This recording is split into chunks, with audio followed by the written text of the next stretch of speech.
Big Bad Wolf is Good by Simon Puddock, illustrated by Lynn Chapman. Big Bad Wolf was lonely. He had no friends. Perhaps it's because I'm big and scary, he said to himself. Perhaps it's because I'm bad, bad, bad. He sat and he thought and he thought. I know, he said. I will not be so bad any more. I will be good. Then someone will be my friend. So Big Bad Wolf set off to be good. Mrs. Goose was in the garden with her 7 little goslings. Good day, said Big Bad Wolf, politely raising his hat. Honk, cried Mrs. Goose. It's Big Bad Wolf. Mrs. Goose and her 7 little goslings ran into the house and slammed the door. Oh, Mrs. Goose, said Big Bad Wolf sweetly, please open the door. I'm a good wolf now, and have come to play with your 7 little goslings. But Mrs. Goose would not open the door. The 7 little goslings chanted, Big Bad Wolf, stay away, and don't come back another day. And they made faces through the curtains. Big Bad Wolf felt sad. Those geese had not given him a chance.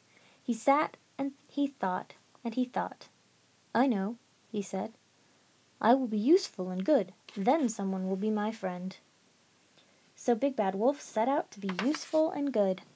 Mrs. Chicken was going out. She was waiting for the babysitter for her 6 little chicks. Where can that babysitter be? She fussed.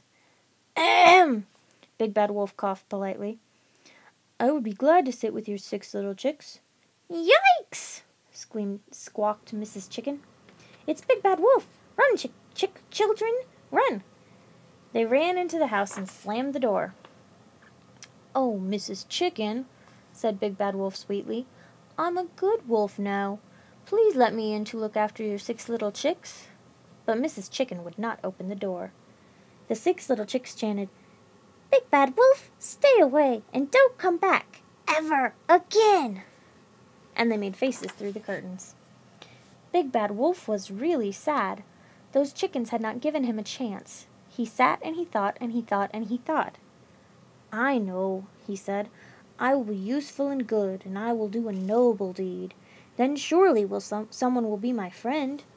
So Big Bad Wolf set off to be useful and good and to do a noble deed. Mrs. Duck stood on her doorway calling, Where are you, number 5? Good evening, Mrs. Duck, said Big Bad Wolf, bowing politely. What seems to be the trouble? May I be of some assistance? Mrs. Duck flew into a rage. Quack! She cried.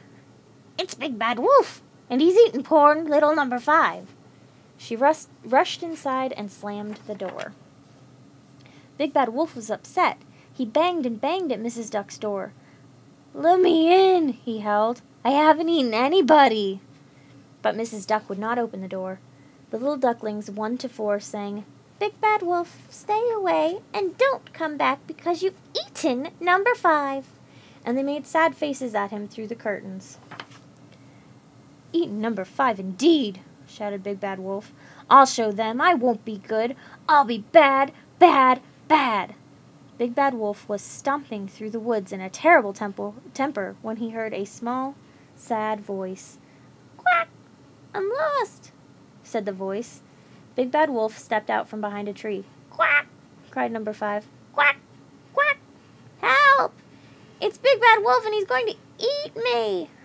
Big Bad Wolf's feelings were horribly hurt. If you don't stop being silly this minute, he roared, I will eat you. So there. Number 5 looked up. A fat little tear rolled down his bill. I want my mommy, he said. There, there, said Big Bad Wolf. We'll find your mommy. And he scooped up number 5 and put him in his pocket. Big Bad Wolf knocked at Mrs. Duck's door. Excuse me, he called sweetly. I found number 5. The door opened a tiny crack. Have you really? Asked Mrs. Duck. Really and truly, said Big Bad Wolf. And you haven't eaten him? Asked Mrs. Duck. Big Bad Wolf walked away sadly. He had been useful and good, and he'd done a noble deed, but still nobody wanted to be his friend. A big fat tear rolled down his nose. Oh, Big Bad Wolf, cried Mrs. Duck, opening the front door wide. Big Bad Wolf stopped. "Would you like to come inside for a cup of tea?" she asked. Big Bad Wolf turned round. "Yes, please," he sniffed. Big Bad Wolf had a lovely visit. He drank 3 cups of tea and ate 11 cookies. Then he played with the ducklings 1 to 5. "Thank you, Mrs. Duck," said Big Bad Wolf when it was time to go home.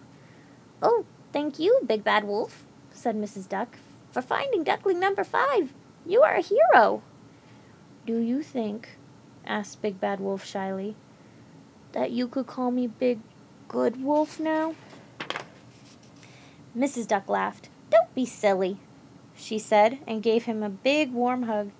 "You will always be Big Bad Wolf, but you are good, too."